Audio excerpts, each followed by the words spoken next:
Rick and Morty are back this week with just a good old plain fun adventure, so long as quest for power and vanquishing your enemies is plain fun. Who am I kidding? Of course it is.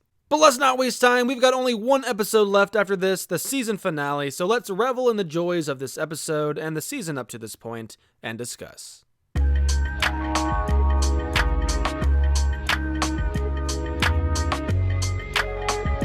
Now, I've got to say, someone last week mentioned that these episodes feel like they were written by AI, and whether they meant partially or totally, I can definitely see where they're coming from and agree to a certain degree.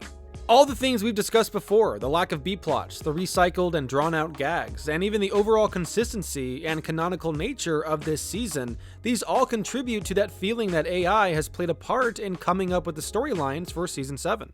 Now, whether you see that as a good or bad thing, I think it's safe to say that while Season 7 feels very experimental, it is nowhere near a botched experiment. As I said in my review of the season premiere, to stay fresh and unique, especially in this post-Roiland era, Rick and Morty as a show will need to find a new identity. And while I personally think B-plots should continue to play a part in that identity, I am fully on board with the trajectory that the show has decided to take with Season 7. Morty, Bigfoot is a B story. The A story is he kills me and you hit the button. Got it? Now, all that said, aside from the lack of B-plots, which, by the way, I love how upfront they are about it now, my only big gripe with Season 7 up to this point is the lack of follow-through on the promise that we'd be getting a major mid-season shift that opens up the world of Rick and Morty. Aside from Unmort Ricken, I'd say the show has been business as usual for the most part. Rick even seems to have gotten his groove back already. I'm dead, Rick! Rick fending your Mort was essentially Morty's Mind Blowers Part 2. What Quatamortican Summer basically just teased the small Quado community. And while even Rise of the Numericons gave us more on Alphabetrium, it was of no relation to Rick Sanchez, the star of the show. And now this trend continues with the newest episode, Mort Ragnarok, where we get to see the inner workings of Valhalla, sort of, and the Vatican. We'll take it from here. And who are you? CIA? Interpol? We work for the man upstairs. And no matter what you thought of this episode's plot, or themes, or character development, I think it's safe to say that this was probably the funniest episode from Season 7 thus far.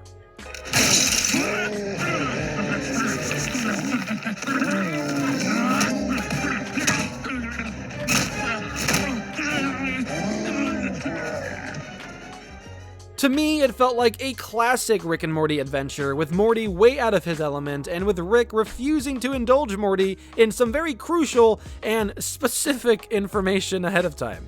Bigfoot was burying your body. He was mourning you. He does that. Morty, any big idiot can pretend to believe in the afterlife. That's why we're dealing with these fucking guys. They're just Norwegian Bigfoots. This episode doesn't really have an obvious message or lesson it's trying to push.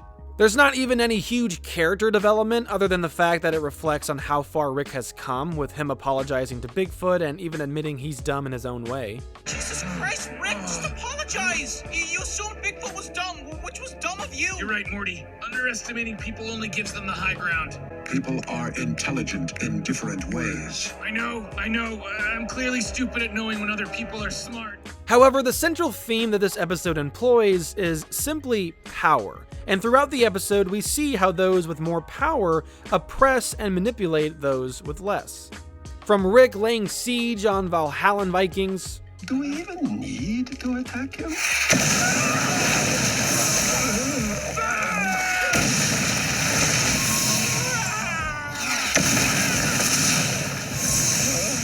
To a juiced up Pope killing Rick, Morty, and Bigfoot repeatedly.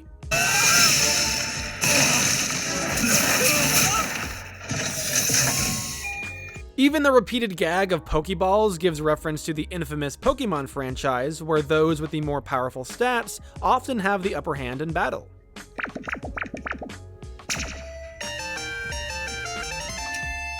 Alright, I'm just gonna say it so nobody else has to say it. Pokeball.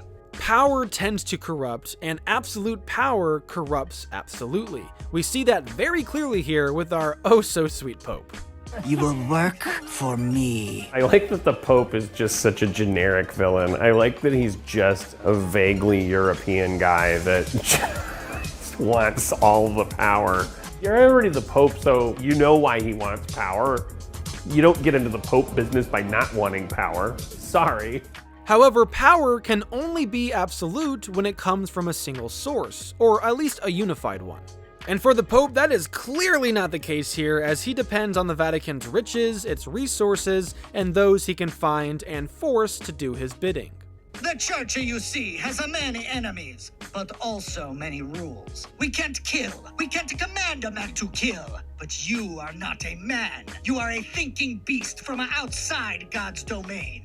The Pope depends on Bigfoot to lay waste to his enemies, and then later depends on Rick's connection to infinite power to oppress the smartest man in the multiverse.